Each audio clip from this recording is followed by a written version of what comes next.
Kelida joylashgan obyektimizga keldik. Ikkinchi etaji polni montaji bo'lgan уже.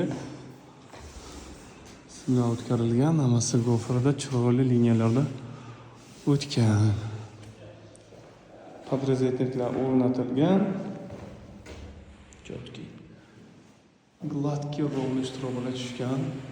Faqat plastmassaga o'rnatgan, sim chiqib qolmaydi. Четкий. Ровный liniyalar ketyapti.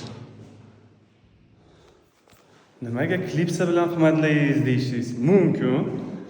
Chunki uyning egasiga biz taklif berganmiz, klipsa bilan qilsak chiroyli, akkuratni bo'ladi.